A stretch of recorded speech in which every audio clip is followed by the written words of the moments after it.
Guys, I decided to do a little bit of a different video. This is kind of changing it up a little bit.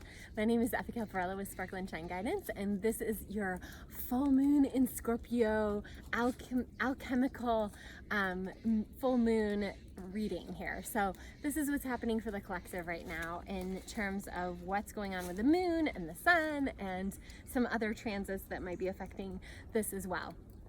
So the first thing that you want to know is where 27 degrees of Taurus Scorpio is for you.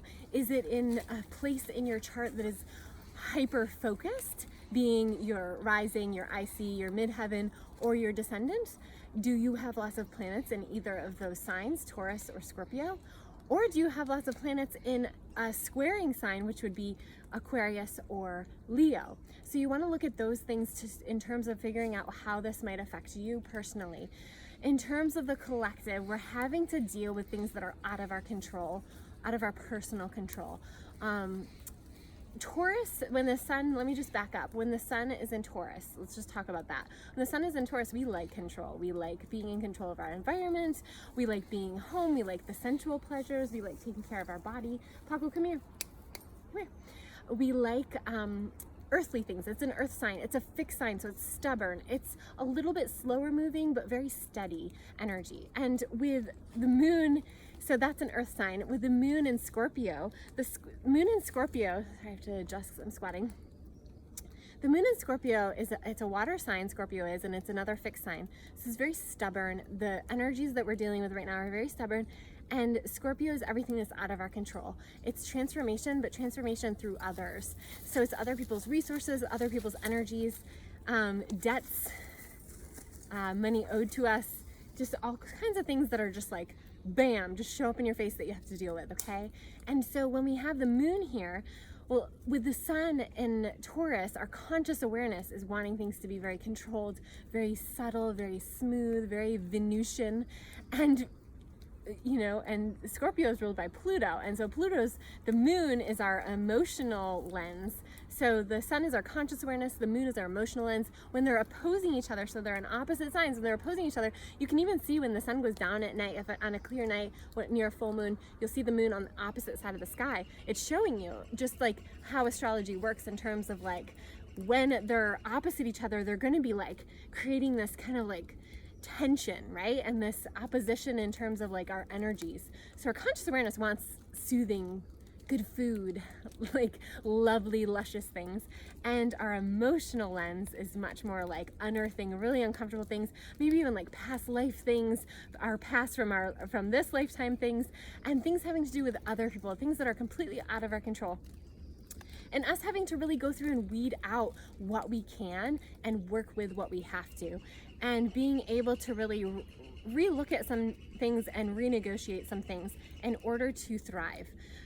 So whenever we have a full moon, it's pretty intense. But when a full moon is in a water sign, it's even more intense. When it's in Scorpio, which is deep, penetrating, unearthing, it can be conflictive with other people. And so you always want to be aware and make sure that you're aware that might be up, and to really stay close to home if you feel like things might be stirring.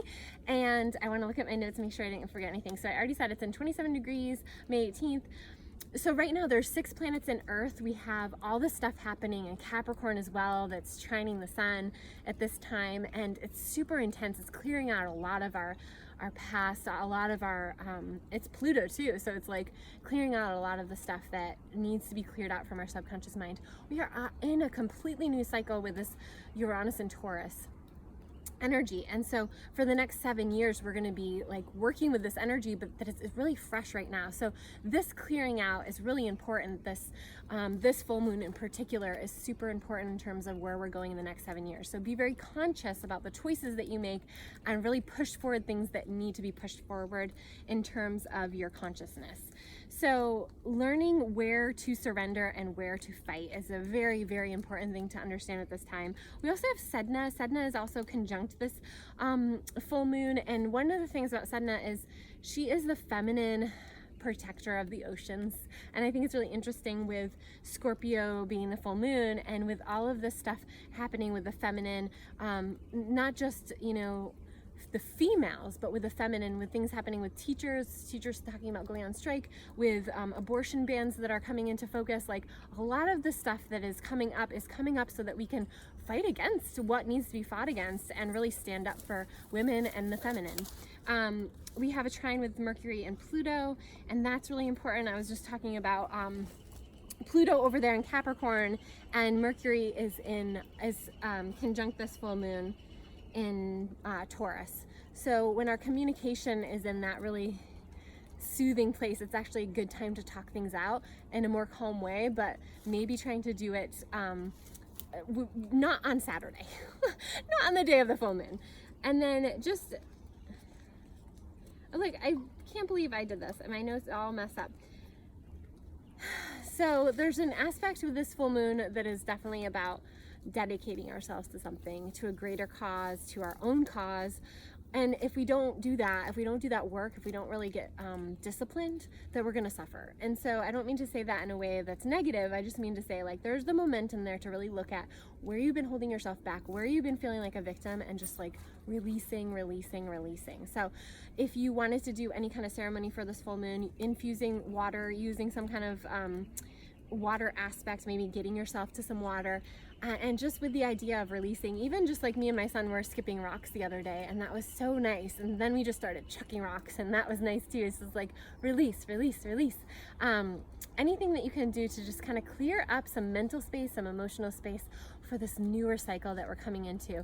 Get out in nature, take good care of yourself, drink enough water, and if you want to work together, definitely set up your free call through the link in our profile, and have a great day. Bye.